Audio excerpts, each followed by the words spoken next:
প্রিয় ভাই এবং বোনেরা, আসসালামু আলাইকুম। আশা করি আপনারা সবাই ভালো আছেন। আজকে আমি আপনাদের সঙ্গে শেয়ার করব অনলি মাত্র 2টা গাছের পাতা দিয়ে আপনারা কিভাবে আপনার দেশি মুরগির বাচ্চা এবং মুরগিগুলোকে সুস্থ রাখবেন, সেটা আমি আপনাদের সঙ্গে বিস্তারিত শেয়ার করব। অবশ্যই আপনারা ভিডিওটা না টেনে শেষ পর্যন্ত দেখবেন। যে সকল বোনেরা ভাবছেন যে আপনারা দেশি মুরগি সুস্থ রাখতে পারছেন না বা সুস্থ হচ্ছে না, সেক্ষেত্রে আপনারা অনেকে অনেক টাকার ওষুধ কিনে কিন্তু আপনারা আপনার দেশি মুরগির বাচ্চা বা মুরগিগুলো কিন্তু খাওয়া থাকেন।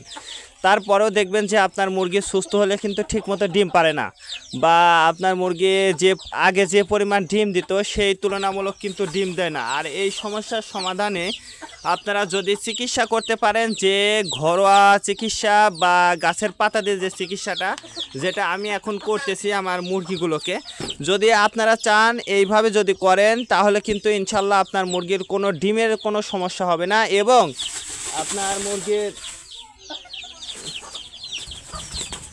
বাচ্চার কোনো সমস্যা হবে না।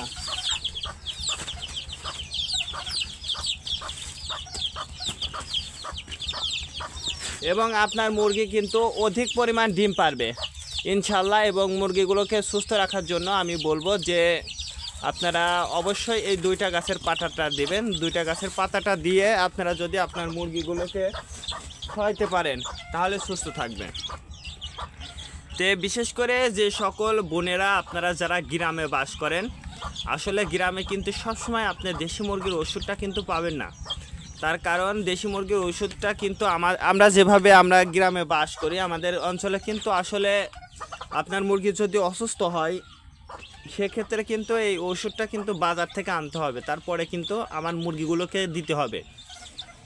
তো এইরকম পরিস্থিতিতে আপনাদের যদি হয়ে থাকে, সেক্ষেত্রে আমি বলবো যে আপনারা অবশ্যই আপনারা চেষ্টা করবেন যে আপনার দেশি মুরগির বাচ্চাগুলোকে ঘরোয়া পদ্ধতিতে চিকিৎসা দেয়া এবং আপনার আশেপাশে থাকা যে সকল গাছের পাতা আছে, লতা পাতা আছে, এইগুলো দিয়েই কিন্তু আপনারা আপনার দেশি মুরগির বাচ্চাগুলোকে সুস্থ রাখতে পারবেন 12 মাস এবং মুরগিগুলোকেও কিন্তু সুস্থ রাখতে পারবেন 12 মাস ইনশাল্লাহ। তো সর্বপ্রথম আমাদেরকে যেটা করতে হবে সেটা হচ্ছে আমাদের মুরগির খাবারের পরিবর্তন আনতে হবে। আপনার দেশি মুরগির খাবারের পরিবর্তন আনতে হবে, যেমন রোগ প্রতিরোধ ক্ষমতা বৃদ্ধি করে এমন খাবারটা কিন্তু আপনার দেশি মুরগির বাচ্চাগুলো বা মুরগিগুলোকে যদি দিতে পারেন, তাহলে দেখবেন যে ইনশাল্লাহ আপনার দেশি মুরগির বাচ্চাটা সুস্থ থাকবে বা মুরগিগুলো সুস্থ থাকবে। আমাদের গ্রামে সবচেয়ে বেশি যে মুরগিগুলো মারা যেয়ে থাকে সেটা হচ্ছে ডিম পাড়ার আগ মুহূর্তে আমরা যে বাচ্চাগুলোকে বা মুরগিগুলোকে আমরা ডেগি মুরগি বলি, দেখবেন যে এই বাচ্চাগুলো বা এই মুরগিগুলো কিন্তু সবচেয়ে বেশি মারা যায়। আর আমরা যদি এই মুরগিগুলোকে যদি ওষুধ দিয়ে, অ্যান্টিবায়োটিক দিয়ে যদি আমরা চিকিৎসা করি, সেক্ষেত্রে কিন্তু আমাদের মুরগিগুলো ডিম পারে কম। এই মুরগিগুলো কিন্তু ডিম পারে কম, তার কারণ আমরা অ্যান্টিবায়োটিক দিয়ে যদি চিকিৎসা করে থাকি, সেক্ষেত্রে সেই মুরগি ডিম পারবে কম এবং মুরগির ওয়েট যে ক্ষমতাটা থাকে, রোগ প্রতিরোধ ক্ষমতাটা কিন্তু কমে যেতে থাকে। আর যদি আপনি গাছের পাতা দিয়ে যদি আপনারা চিকিৎসা করেন, গাছগাছালির পাতা দিয়ে আপনারা যদি চিকিৎসা করেন, সেক্ষেত্রে কিন্তু আপনার মুরগিটা সুস্থ থাকে 12 মাস, কোনো প্রকার সমস্যা ছাড়াই আপনি মুরগিগুলোকে সুস্থ রাখতে পারবেন খুব সহজে। তো এইভাবে যদি আপনারা চিকিৎসা করেন, তাহলে দেখবেন যে ইনশাল্লাহ আপনার মুরগিগুলো সুস্থ থাকবে। তো চলুন দেখা যাক কোন 2টা গাছের পাতা দিয়ে আমরা আমাদের মুরগিগুলোকে সুস্থ রাখছি। প্রিয় ভাই এবং বোনেরা, এটা হচ্ছে আমাদের সবজি বাগান। ছোট্ট পরিসরে আমি যে সবজি বাগানটা করেছি, এটা সম্পূর্ণ কিন্তু কীটনাশক বাদে এবং এটা হচ্ছে কীটনাশক বাদে এবং সার বাদে যেটা বলা হয়। তো এটা হচ্ছে সেই রকম। তো এই বাগানটা কিন্তু খুব একটা বড় না, এটা অল্প ছোট্ট পরিসরে। তো এই দেখুন, এই জায়গায় যে ইটা দিয়েছি, সার হিসেবে যেটা দিয়েছি, এটা কিন্তু মুরগির লিটার বা মুরগির মলমূত্র। তো এই সাইডে কিন্তু আমাদের একটা কদু গাছ আছে, লাউ গাছ। তো এরকম লাউটা ধরেছে, যদিও রোদের জন্য এখন কিন্তু ভালো দেখা যাচ্ছে না। তো আপনারা কিন্তু এরকম কিন্তু ছোট্ট পরিসরে একটা, যাদের খামার আছে তারা কিন্তু ছোট্ট পরিসরে একটা বাগানটাও করতে পারবেন, সবজি বাগান।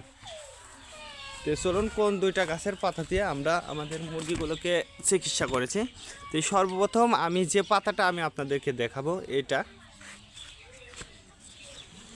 এই পাতাটা কিন্তু আপনারা সবাই চেনেন। আপনারা যারা গ্রামে বাস করেন এই পাতাটা কিন্তু সবাই চেনেন। এই পাতাটা হচ্ছে জার্মানি পাতা। এই পাতাটা কিন্তু জার্মানি পাতা। এটা আরেক নাম হচ্ছে লতারের পাতা। যাদের গ্যাসের সমস্যা আছে এবং যাদের হাত পা কেটে যায় রক্ত বন্ধ করার জন্য আমরা কিন্তু এই পাতাটা কিন্তু ব্যবহার করে থাকি, সেই পাতা। তো এই পাতাটা কিন্তু আমি নিয়ে নিচ্ছি। তো তারপরে যে পাতাটা, এই পাতাটাও কিন্তু আপনারা চেনেন। এই পাতাটাও কিন্তু আপনারা চেনেন। এটা হচ্ছে সেই পাতা, এটা হচ্ছে হাড়বাউসের পাতা। এটা হাড়বাউসের পাতা। এই পাতাটা কিন্তু আপনারা সবাই চেনেন। তো এই পাতাটা দিয়েও কিন্তু আপনারা দেখবেন যে বাচ্চাদের যখন ঠান্ডাজনিত সমস্যা হয় তখন কিন্তু আমরা এই পাতাটা বেটে রস করে কিন্তু আমরা আমাদের বাচ্চাগুলো বা আপনার নিজেরও যদি ঠান্ডা লেগে থাকে তাহলে কিন্তু আপনি নিজেও কিন্তু খেতে পারবেন। তো এইভাবে বেটে এই যে কাক আছে এই কাক মেপে তারপর কিন্তু আপনারা আপনার মুরগির বাচ্চা বা মুরগিগুলোকে কিন্তু দেবেন। তো আজকে এই পর্যন্ত, ভালো থাকবেন, আল্লাহ হাফেজ।